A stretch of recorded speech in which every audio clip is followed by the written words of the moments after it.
Jesus the Son, the glory, great things He has done. Great things He had taught us, great thing He had done, and great our rejoicing through Jesus the Son. But purer and higher and greater will be our wonder, our transport when Jesus we see. Praise the Lord, let the earth hear His voice. Praise the Lord, let the people rejoice. Oh, come to the Father through Jesus the Son, and give Him the glory, great thing He has done. And give Him the glory, great thing He has done. Sige po, no? Magandang hapon sa ating lahat. Congratulations, Pastor Michael, kay Viva family, no? Wow, sana all. Salamat po sa Panginoon. At ako din po, I was informed yesterday na ako po ang mag-dedicate ng sasakyan. At alam po ba ninyo, napakahalaga ng dedication, no? At bakit napakahalaga? Para po siyang kung tayo po ay may mga anak, di ba? Usually, dinidedicate po natin, binibigay po natin sa Panginoon. At malalaman po natin mamaya ngayong hapon po na ito kung bakit mahalaga po yung dedication. But it is my prayer, no, for Brother Michael, Pastor Michael. Sabi nga po ng ating program, hindi ko alam kung nandito pa yung ating verse sa pinakaharap. Pinakaharap. Nawala. Nawala po yung ito po sa second. Sabi po dyan, the Lord will keep you from all harm. He will watch over your life. The Lord will watch over your coming and going, both now and forevermore. Ito pong prayer po na ito ay prayer po ng manlalakbay. So, if you are going to take a look at Psalms 121, yan po yung napakagandang paalala sa atin. Sabi po dyan, ingatan kayo ng Panginoon kahit saan na kayo mapunta. So yan yung aming panalangin, bro. With great car comes great responsibility. Kaya pakinggan po muna natin yung paalala sa atin. Ano? Sabi po dyan, kung titingnan po natin, ang pagkakaroon po ng isang sasakyan ay privilege. No? Hindi sa lahat ng oras maging masaya ka kung ikaw po may sasakyan. Pinibilangan po namin, no? Sabi namin, nung wala pa kami sasakyan, parang matipid tayo. Kaysa may sasakyan na po tayo ngayon. Pero of course, nandiyan po yung comfort, no? At anytime na kailangan ko siya, napakalaking bagay, especially po during the pandemic, no? Mahalaga po yun sa atin. So gusto ko lang po kayong dalhin, no? May tatlong dahilan, mahalagang dahilan, kung bakit po tayo tinatawag po natin, nire-recognize po natin, nagkakaroon ng car blessing. Una pong rason, the first reason, we recognize and we acknowledge God who is the giver of all things. Yes, no? Amen. So, pagkakaroon po ng sasakyan, i-acknowledge po natin ang ating pong Panginoong Jesus. Psalms 24 verse 1. Sabi po dyan, the Lord, the earth is the Lord's, and everything in it, the world and all who live in it. So, everything that we have, ganda po ninyo, galing po sa Panginoon yan. Amen. Trabaho po ninyo, galing po yan sa Panginoon. Yung ating pong family, yung ating pong mga tinatamasa, ini-enjoy po. Yung buhay po natin, lahat po ito ay galing sa Panginoon. Amen? Amen. So, halos lahat, including yung sasakyan po na ito. No? Tandaan po natin yan.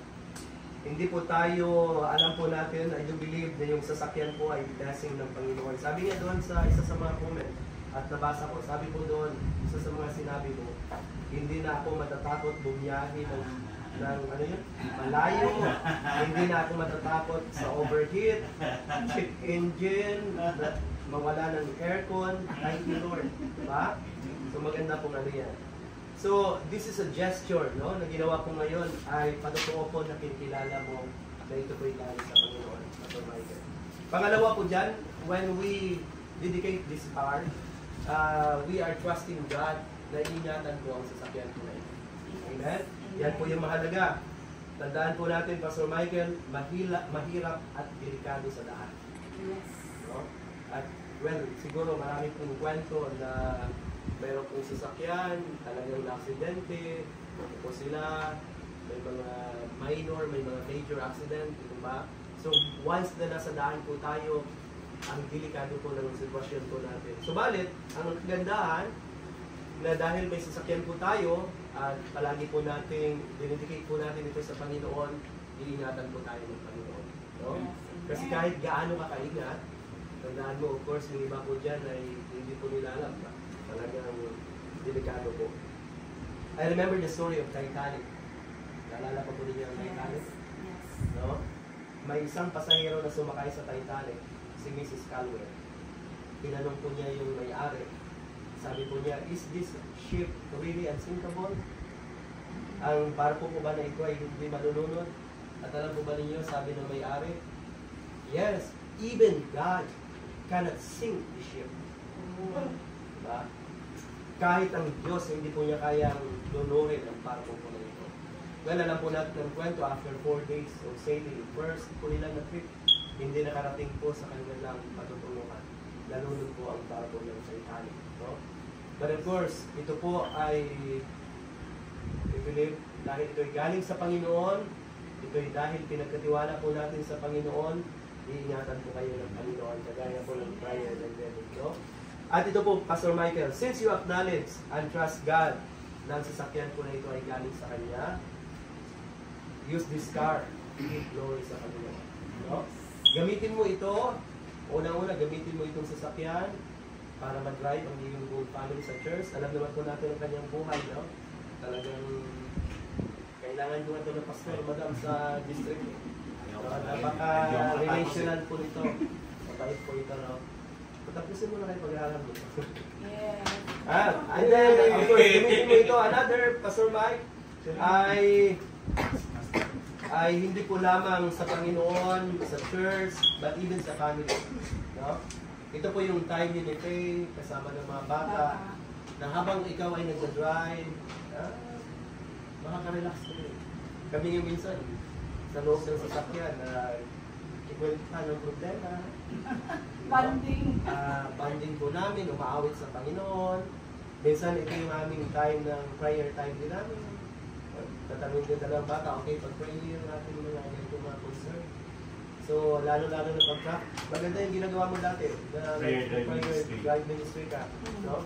Nahuli ako kasi tinigil ko yung bawal ko eh. Huwag ka lang pumikit habang nag-drive at nag-pray. And then another, Pastor Mike, no? Ito pa po, itong sasakyan po na ito ay magamit din para makatulong sa ibang tao. No? Yung akin po, palagi na personal na connection, there is an emergency, at alam mo na nandiyan ka, pag kailangan tulungan ko. No? Ito po yung aking personal na roles sa sasakyan. Number 1, pakinggan mo ito. Pray bago ka magbiyahe. Sa lahat ng kahit maiksing biyahe or long distance na biyahe, bago ka mag-start. Bago ka mag-start ng sasakyan. No? Dahil na po yan, nagabayan ko tayo ng Panginoon. Pangalawa, no? Kumalma ka sa mga hindi kalmaning driver. No? Dahil mo yan, hindi ko po nakasama ito. Okay ba? Mainit din ba? Huwag mo na sagutin. Huwag mo na sagutin. Okay. No? Alam po natin, maraming gulo sa daan. Dito ba? One time, tahimik ng aming galing kami ng Bible study, binaga kami ng tatay, si Manong, no? Sa Saturday po yun, ng gabi. Grabe, imbis na tigilan, tumakbo pa, nag-ambulan pa kami. Tapos ang ingay po namin sa daan, busina. Pero naalala ko na pastor pala ko. Tumigil, kinausap po namin naman na maayos. No? Kaya talagang isa pa po, dahan-dahan, no? Dahan-dahan sa pagmamalimit. Kasi pag dahan-dahan ka, pag may mga aksidente, mas makontrol mo siya. Hindi magiging malalayo. Another, Sir Mike, pag may violation, huwag kang mag-drive sa inyo. Yes, mag-negotiate. Yes. Pumunta po kaming Divisoria Martes. Ito po personal ko po ito. Pwede po ninyo magamit. Pumunta kaming Divisoria. Alam po, sa Divisoria po, palagi po ako nahuli. 4 times ko na nahuli. Nung Martes, papunta, pauwi, nahuli ako. Talaga violation, no? So alam ko naman sa Divisoria, pero talagang kalma ko, pinausap, sir, mali ko po. And then, sir, tikitan kita. Sige, tikitan mo po ako. Saan mo kayo galing? Wala, mamimili po kami para sa pastor, sa family day natin. So nung nalaman po yung pastor, sige, pastor, ingat po kayo ha, next time. Ano kayo? Tapos yung gabi ng 9, mga 8 na ng gabi, nahulib ulit kami, nag-alangan ako, talagang mali-mali ko po yun. No? And then, tagal siya, ikot siya ng sasakyan, kinuha yung aking WRCR, yung ID, talagang nagpapabayad. No? Yung isang, bigyan ko, sabi huwag mong bigyan. At ano yan? Ano tayo magbigay? Sige po, tikitan mo ako, naisip ko, pag tinikita niya ako, 5 years na lang yung aking license. Okay na, mahaba pa rin naman yung 5 years eh. 5 times lang na violation, paano? Ganon? Depending. Huli.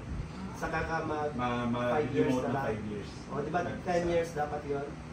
So, talagang matagal, mga 10 minutes siguro inabot na talagang naghahantay po siya. Pero siyempre, nag-ano kami, nag-explain na naman na namili kami sa Divisoria para sa mga pastor. Sabi ko, kuya, papasensyahan mo na ako at pag-pray na lang kita.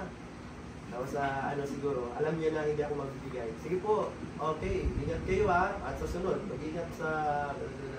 So, I thank God, no? Salamat ako sa Panginoon na yan po, Pastor Michael. So, maraming salamat sa inyong lahat at ito'y paalala sa ating lahat, no? Humingi ng paumanhin kung nagkamali at maging mapagbigay Pastor Michael sa lahat ng oras, no? Yes. Ingatan yung sarili. Talagang defensive driver tayo. So once again, maraming salamat po sa hapon po na ito. Congratulations. At patuloy kang ingatan ng Panginoon sa iyong paglalakbay kahit saan ka rin mapunta sa mga Panginoon. So gagawin po natin, punta po tayo sa sasakyan, palibutan po natin, and then mag-pray po tayo po. Vlog tayo ngayon. So what's up guys? Po ang aming car dedication. So what's up guys? So yan nga po, pumunta po kami. Vlog ako, vlog. Nagbo-vlog. Vlog. Sabay ba yung pagkain dito? Lang. Pizza. Ang aga. Ay, pizza. Ang aga.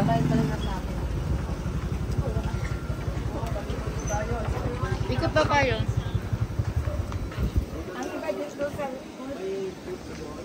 May konti space po.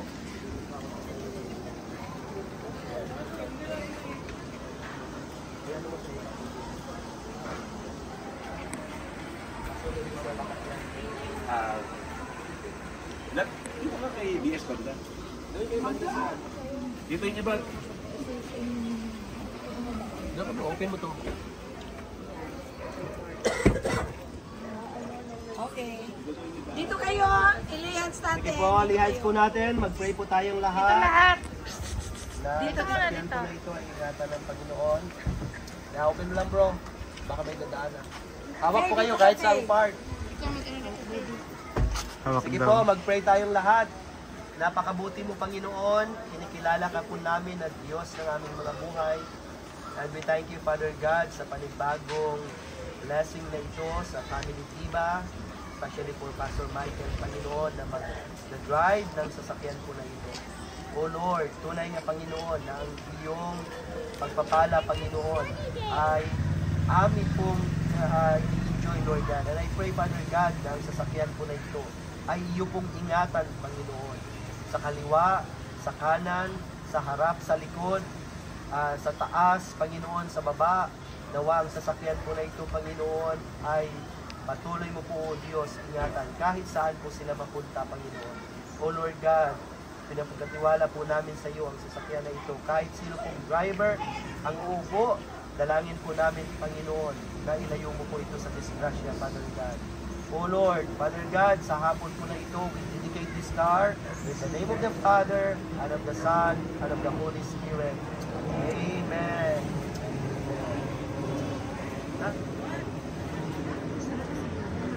Papamasakin lang.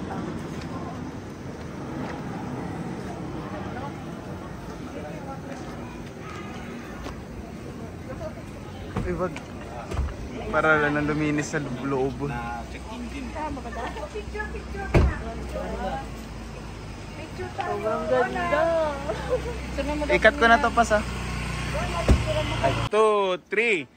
Give thanks with a Grateful heart, give thanks to the Holy One. give thanks because He's given Jesus Christ, His Son. And now let the weak say, I am strong.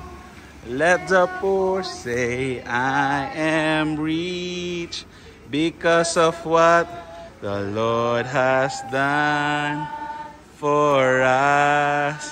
Give thanks. Okay, congratulations. God bless everyone. Parang